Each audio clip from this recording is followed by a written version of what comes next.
sa onction ya 8e jour. Chaque jour, si dit d'armes forgées contre toi. Toute arme forgée contre toi. C'est-à-dire que il y a beaucoup de armes. Mon Dieu, il y a beaucoup de armes. Malheureusement, que c'est armes. Les salauds qui disent les armes. Ils vont se avec les armes. Ils sont liés comme liés. C'est pour que toi la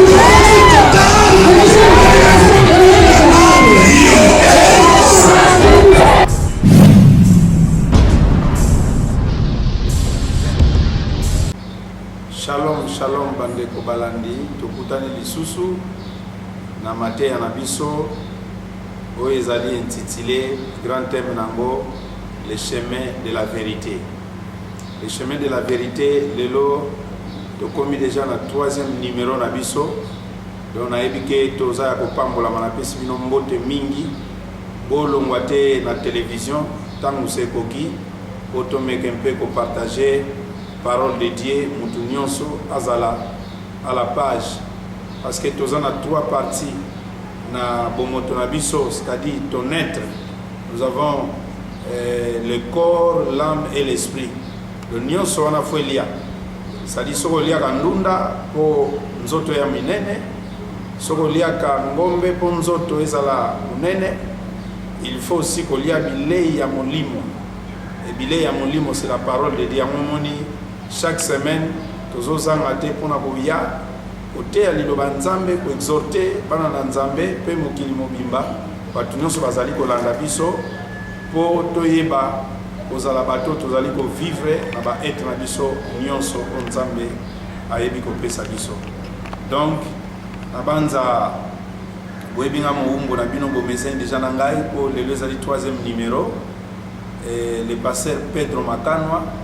Nous allons localiser Angola, na Luanda, communauté Nangahi, Zali, Assemblée chrétienne Shalom, Nakati Angola. Donc, centre Nabiso est na Palanca, Tozana Kalemba Doge, Tozana Sapu 1 et puis Tozana Sapu Doge. Donc, ce que c'est Zali 4. Toyebike, représentant légal Nabiso Zali, pasteur John Singi. Et puis fondateur Zamba visita qui pour abanda Evre Oyo et Zali passer na biso 1000 grâce magana ya Zali na mikili ya poto kuna azali pe passer azali kotambwisa église ya munene tika nzamba pambola bango nyonso pe ba passer nyonso passer Christian passer Miller passer Alain ayepa na poto passer Dilou et puis passer Kula batu nyonso basali nzambe nyonso bana biso nyonso mbote na bino na kombo na Yesu Kristo.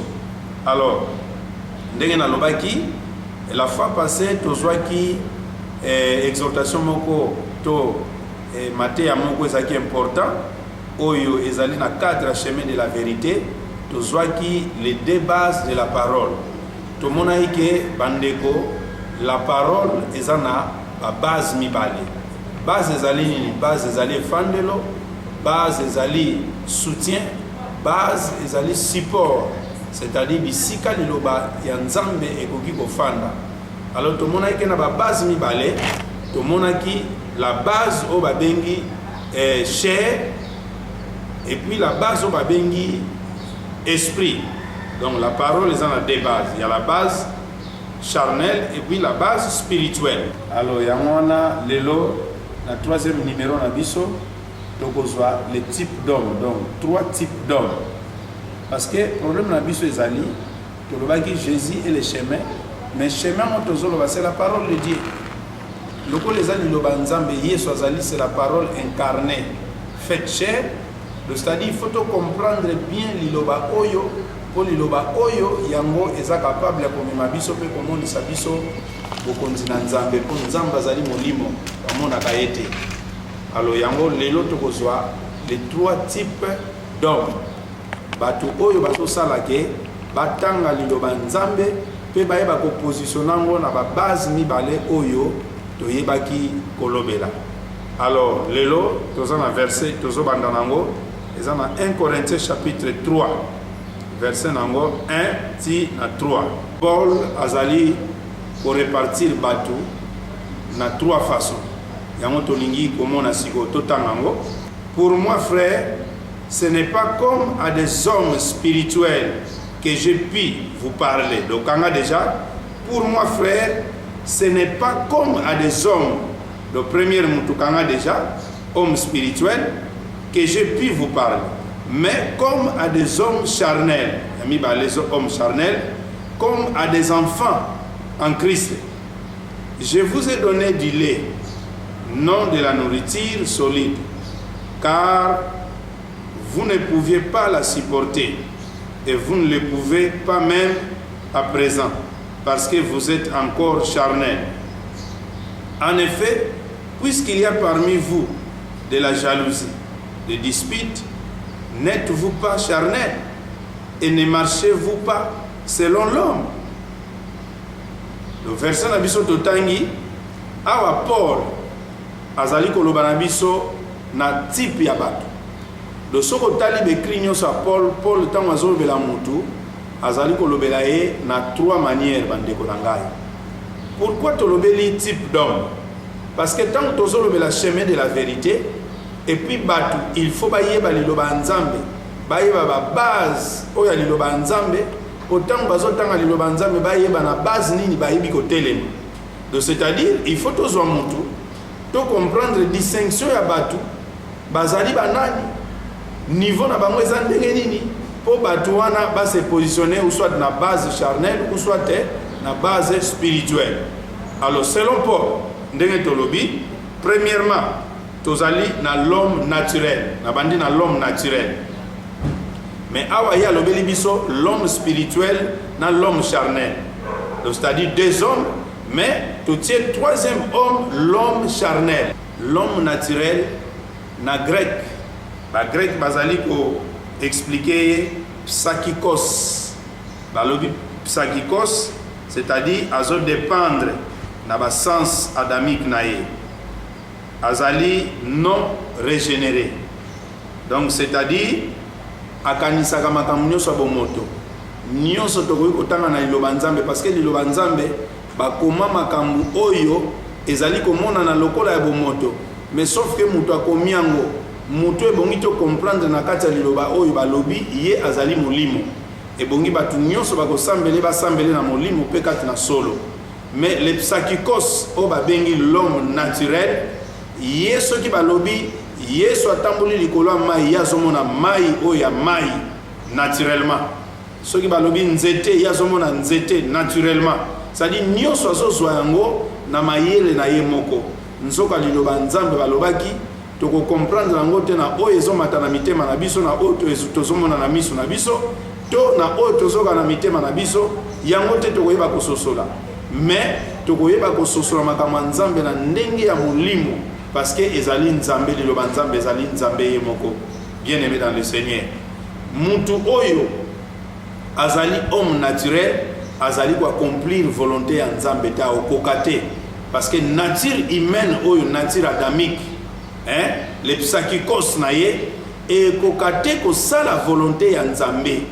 Lokola ekoka ko sala volonté ya nzambe te, mutu wana aza lokola nyama, c'est-à-dire na bato bakokota bokonzi ya nzambe mutu wana azali kontete.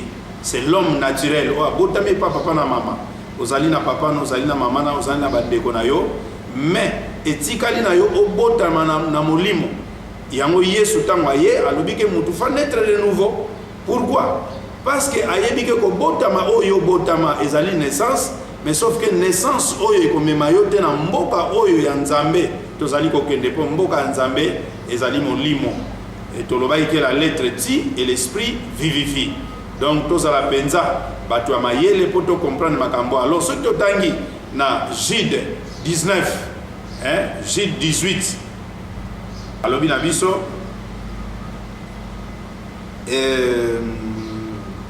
il vous disait qu'au dernier temps il y aurait des moqueurs marchant selon leur convoitise impie. Ce sont ceux qui provoquent des divisions, hommes sensuels n'ayant pas l'esprit. Oyoki Jida Zoloba na tango ya suka ekozala na bato bando kosaka na liloba nzambe bakotambola na misu na bango na convoitise ya miso na bilulela ya miso na bango ya mbindo mpe bazali batoyo bazali kosala division ko créer bokabwani mpe bazali kotambula na basens na bango po bazangi molimo ya Nzambe ozoka ngo bazangi molimo ya Nzambe. Donc l'homme naturel azali sensuel, c'est-à-dire azotambula na ba 5 sens na ye, c'est-à-dire nyonso bazali koloba na kati ya liloba Nzambe azali ko comprendre ngo na 5 sens. Ye wana nde l'homme naturel. Siko ndeko na totala bien mutu oyo kanisi soka tangi liloba Nzambe akovanda na base ni na deux bases tozwaki tozwi base charnelle tozwi base spirituelle. Soki mutu aza sensuel mutu aza naturel atangi liloba Nzambe yebisanga ako comprendre ngo lolenge nini ako telema na base nini na banzo za déjà na réponse ako telema na base charnelle. Or soko telemi na base charnelle elingi koloba omoni Nzambe te okomi epai na Nzambe te parce que Nzambe balobi aza molimo ebongi batu nyonso bakosambele mpe bakogumbamela ye bagumbamele na molimo mpe kati na solo nde bagumbameli oyo Nzambe azali koluka mpe azali kosenga. Siko yo soko ozali naturel ozali écarté okoyoka mongongo ya Nzambe te okomona Nzambe te okoyeba koloba liloba ya Nzambe te nyonso koloba ekozala ya batu nyonso koyoka ekozala ya batu nyonso comprendre ekozala ya batu. Donc ozali mutu moko ozali écarté na assemblée ya Nzambe.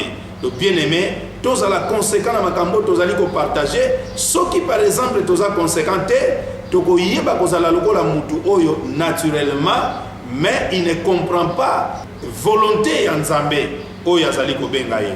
Nzambe alobi na yaki na bengi na moni mutu te na yaki pe na bengi mutu ta répondre. Et puis pourquoi batu bakoloba tozalaki c'est parce que ce sont des hommes charnels, ce sont des hommes naturels plutôt, des hommes naturels qui ne comprennent pas Dieu, des hommes naturels qui ne saisissent pas Dieu, des hommes naturels qui ne peuvent voir le Seigneur Jésus-Christ na gloire na ye. Bakomoneka na ndenga bomoto lokola bana na Israël lokola bazalaki charnel bazalaki naturel, c'est-à-dire bazalaki libota naturel ya Abraham. Ntango Yesu aye lokola Nzambe akiti auti likolo baboyaki. Pourquoi? Parce que bakomprenaki na lolenge ya batu bamonika botami pa Joseph pe pa Marie bamonike oyo aza mutu lokola biso pe basosoli eka na ndenga bomoto yango babwakaki ye nzoka azalaki mobikisi na bango. Donc nature oyo ezali en contradiction avec Nzambe. Bien aimé soki tolingi tomona Nzambe toluka toyeba d'autres types d'hommes pour te comprendre Nzambe malam. Alors mutu mibale toko partager ezali l'homme charnel. Kanga déjà to partager déjà l'homme naturel. Ye wana wa botami pas dans azana nature adamique, c'est-à-dire il meurt dans le péché. Azako mi benga mutu, mais il n'est pas l'homme selon Dieu. Il est l'homme selon les hommes, selon la nature pécheresse. Mais tozolo bela sikoyo l'homme charnel. Qui est l'homme charnel?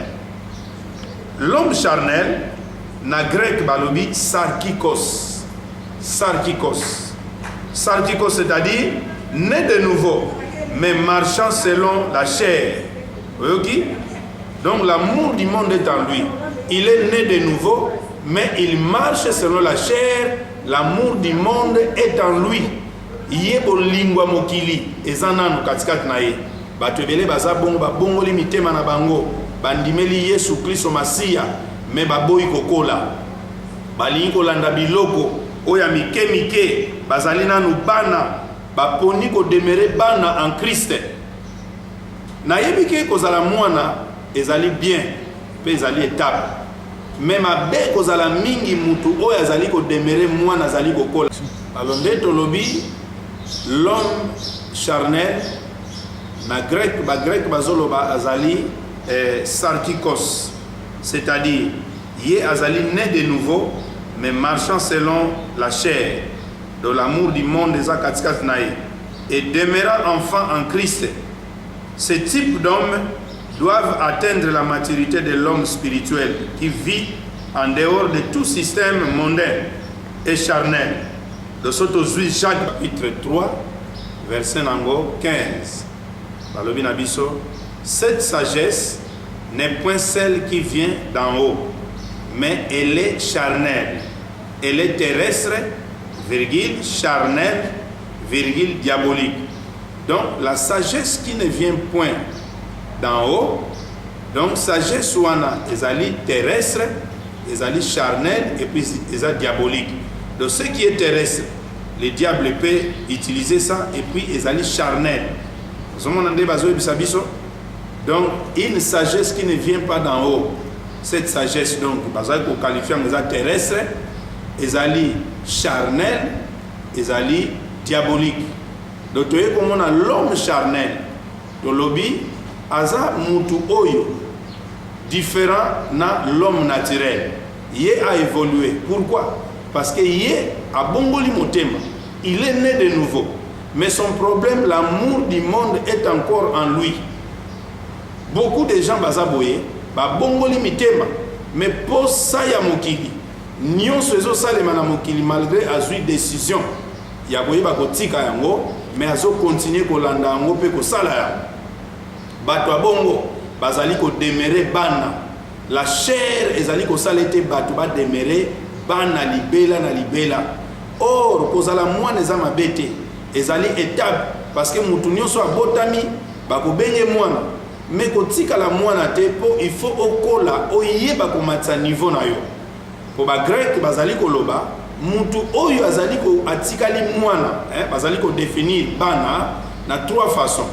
Donc tozali na mwana o nga na boti, o na boti biologiquement, ye wana bazo benga technon, et puis tozali na mwana oyo alingi ko kola te, bazali ko benge nebios, et puis tozali na mwana oyo a évolué a koli na ye, ye nde babengi ios. Ios azali mwana oyo akomi fils, c'est-à-dire akomi responsable. Mais nebios azamutu oyo mwana oyo azali mwana azali ko lia miliki, mais alingi ko kola te, alingi ko tika etape ya miliki te, atikali kaka charnel. Tandis que oyo babengi technon azali mwana oyo oboti. Ozomona? C'est-à-dire un technon azali un enfant naturel. Alors, mutu azali nebio azali un enfant charnel. Mutu azali ios azali un enfant, donc c'est-à-dire c'est un fils azali spirituel. Donc tozali na trois batu, tout comme tozali na trois bana. Mais moi na fois kola. Tant que par exemple tozali charnel, il faut kola ndeko na tika nyonso oya mabe, tika nyonso abondumba. Tika nyonso oyo ezosongisa yo sima parce que masumu batu basala yango ezali batu oyo bazali na maturité te. Oyebi lisumu soki elakisi nini? Lisumu babenga yango erreur. Erreur. Mutu akometaka erreur aza mutu oyo maturité eza pena mingi te. Alors soko moni mutu maturité ekoli ekomeli okomona ba erreur na ye akomi ko réduire yango muke so abandai ko sala 10 erreurs akomi mona ta musu 3 erreurs kaka zo mona wana ndazo kola. Mais yo banda obanda nyonso ya mabe yango sala kaka na kati ya makambo nzambe eza lokola mwana moke banda abanda biscuit abanda ekomela miliki asakanaka na mabele ti akomi na âge alinya bala akomi na âge akomi na suki ya pembe mais azo continuer kosakana na mabele. Donc c'est un homme charnel. Donc ozala un homme charnel eza mabe, tu es spirituel, un peu d'esprit, mais sauf que makambo nzoto ezali kolando posa ya mokili makasi. Soki ba luki ba ndumbo komona na yo za na kati batu bazo comprendre te moza wapi. Mais yo to mona ka na église, mais yo zote alilo banzambe mais ndenge nini okomi kosala kindumba, ndenge nini okomi koyiba, ndenge nini okomi koswana, ndenge nini okomi kosala makambo oyo mokili ezosala, ndenge ndeko moko moyemba yemba alobi confusion na luki mokili na église na moni yango, na luki église na moni yango na mokili. Ozomona. Donc deuxième homme na biso c'est l'homme charnel. L'homme charnel aza mutu ya kotika la wana te. Aza né de nouveau mais son problème azo demeurer mwana. Alingi kokola ta alingi ba miliki alingi fitilité. Soko gangeli akimi église bandimi ya bongo boze belé. Soko meki ko lobano reprocher na problème oya salaki na erreur asalaki omona betili bako ya lingi okajole ya lingi ofinika mabe na ye olobela mabe na ye te ye wana nde bazobenga l'homme charnel alingi te makambo ezokolisa ye alingi kotala télévision na place atanga bible alingi kotala théâtre alingi kotala film na place à prier donc ye nyonso oyo eza futilité nyonso eza priorité te yango nde ye azopesa importance. Donc l'homme charnel aza mutu oyo ya koyeba koexploiter te ndeko na ngai po soki toexploite ye makambo ebele tokoyeba komona na kati ya liloba nzambe tokoagir kaka lokola l'homme naturel zomona tokovanda mpe kaka na chair. Pourquoi? Parce que tolingi kokola te. Alors mutu ya misato tokoyeba kozwa azali l'homme spirituel. Totangi na Ephésiens chapitre 5 verset 18. Tokotanga na Galates chapitre 4 verset nango 1 si na 3. Balobi, or aussi longtemps que l'héritier est enfant, j'ai dit qu'il ne diffère en rien d'un esclave, quoi qu'il soit le maître de tout. Landa bien. Il y a un héritier, oyo azali mwana, mais balobi azane différente na esclave, malgré azali mokolo ya biloko nyonso. Mais il est sous des tuteurs et des administrateurs jusqu'au temps marqué par les pères. Nous aussi, de la même manière, lorsque nous étions enfants, nous étions sous l'esclavage de rudiments du monde. Mais lorsque les temps ont été accomplis, Dieu a envoyé son Fils, né d'une femme, né sous la loi, afin qu'il racheta ceux qui étaient sous la loi, afin que nous ressuscitions l'adoption. Donc, abalobi, donc, tozuit, batip nyonso abatu oyo touti kotanga liboso. Balobi na biso, héritier, oyebi héritier ndeko na ngai, azali mutu oyo, azali ko sangola to azali ko zwa biloko oyo uti pa papa na ye. Nyonso ya papa na yo, ezali ya yo. Siko soko zwi biloko wana yo, bazo ko benga yo héritier, biloko wana bazo benga ngo héritage. Balobi, tant que héritier azali mwana muke, papa alinya kufa alinya tika biloko na ye, mais héritier lokola aza mwana muke, balobi papa ko regretter pona nini parce que mwana na ye malgré aza ya ye moko azali loko l'esclave. Azali loko l'esclave. Soki alinya tikele biloko, akotikela ye biloko mais akotia batu o baza ba mikolo, bakolo biloko te, akoyebisa bango biloko eza mwana na ngai. Soki akoli nde bopesi ye, mais soki akoli te, bino bokoyeba kosimba biloko oyo bokogere yango mpona ntina na ye, bokoyeba kooriente ye, kodirige ye, kotambwisa ye kino ya kokola. Soki okoli te, moyen ozwa biloko yango eza te. Ozomona ndeko na ngai, ndenge moko na bato oyo tomoni l'homme naturel ye kutu liboso na nzambe azali koexiste te. C'est-à-dire parmi les hommes oyo nzambe alinga lesa, l'homme naturel n'existe pas parce que c'est un animal. Lokola azali animal, bien aimé dans le Seigneur. Donc l'ikoloba, yé héritage ya bonzambe moya zwango ezate. Oyo nzamba zolaka moya azwango ezalite. Et toye komona l'homme charnel. L'homme charnel, yé azali mwana na nzambe, mais yende bazolobela awa aussi longtemps que l'héritier est encore enfant. Il ne diffère en rien à un esclave.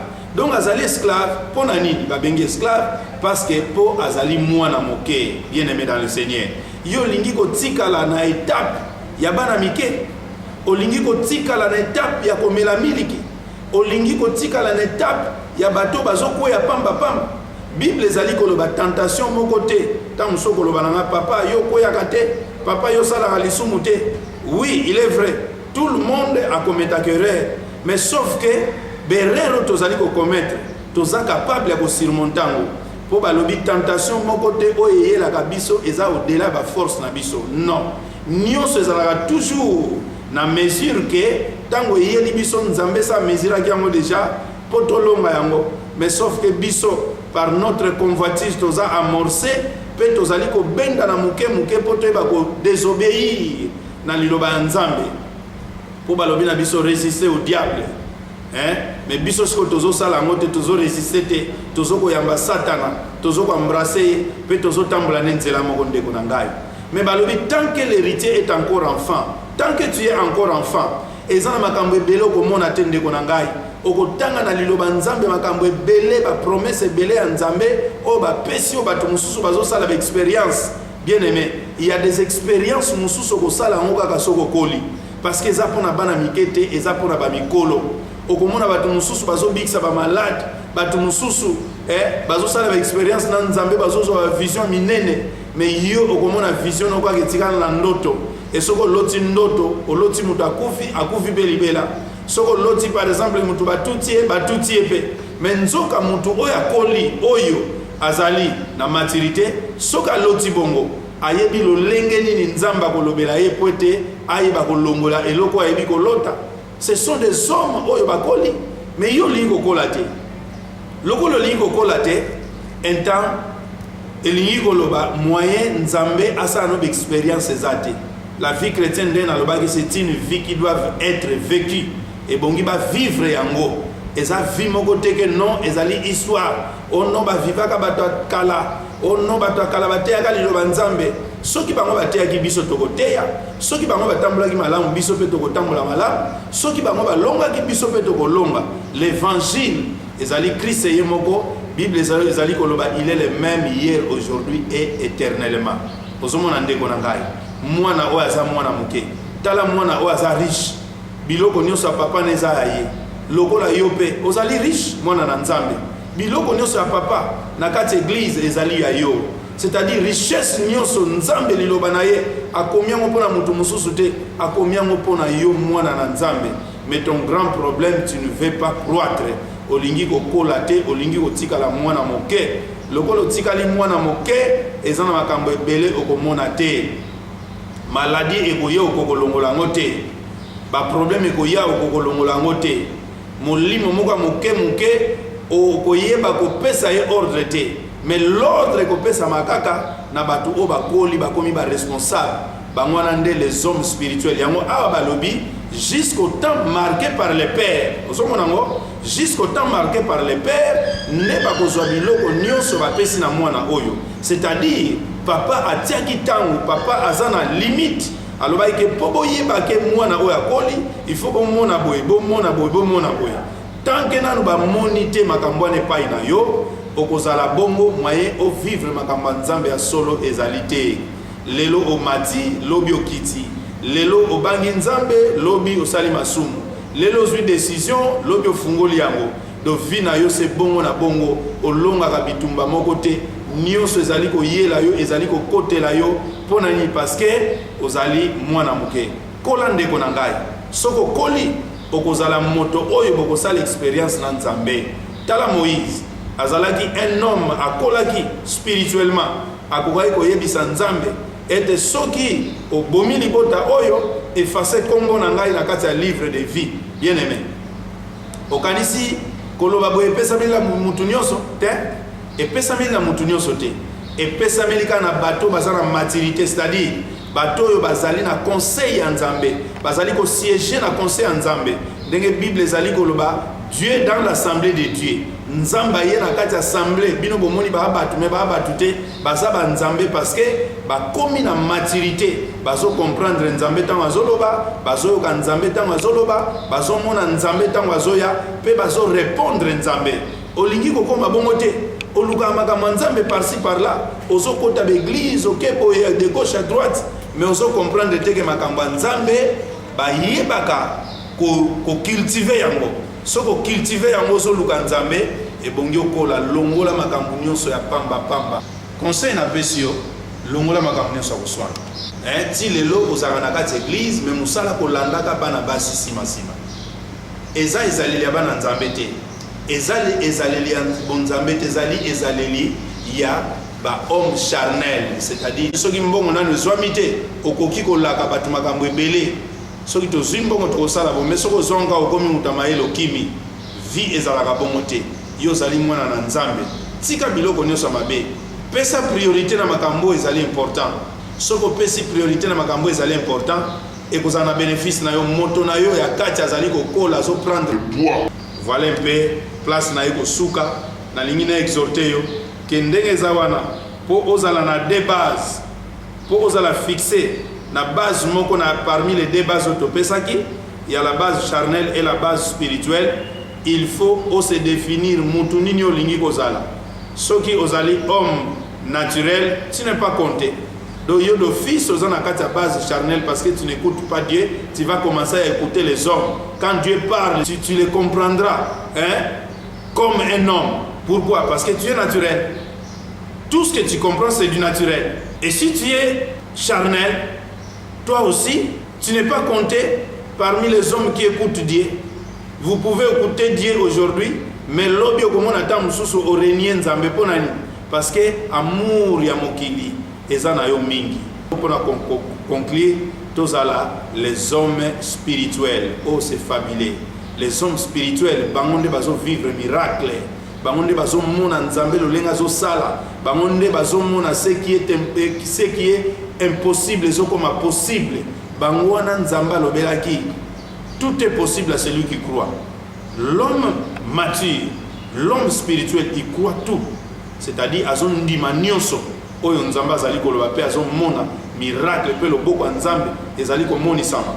Même à mon yango sikote azali ko ndimake lobi na komona yango mais yo soki monite lelo okomona zongi sima olobi ate nzamba zana batu na ya salelaka ngai mwasa elanga ezate don ndeko na ngai mateya oyo ezalaki pona yo na ngai to matisa niveau na biso tant que zo matisa niveau to ko renverser par rapport ebele to zalaki na se lobi kindumbe zo dominer biso lelo okomona to okoma likolo ezana makambo ebanda ko dominer nga ndenge na za awa na banda ko kokate mais lelo oyo secret on azo pesa bino loko na comprendre qu'il faut nazala homme spirituel et non l'homme naturel et non l'homme charnel lelo na komi ko longa makambo ebele pe makambo ebele na komi ko sala longo na nzambe tozo tambola longo na nzambe tika nzamba pambola yo pona koyeba ko landanga na kombo na Yesu Kristo amen. Merci bandeko balingami yo moto zali ko landa ngai à chaque fois zali ko landa mateya linga ko aimer chaîne na biso okomona ngonga moko ba dessiner wana soki o apoya chaque fois okomona ba image na biso ebanda ko yela yo obando landa biso malamu. Merci na bino bato kolandi biso tokutani mbala sima na 4e numéro na biso.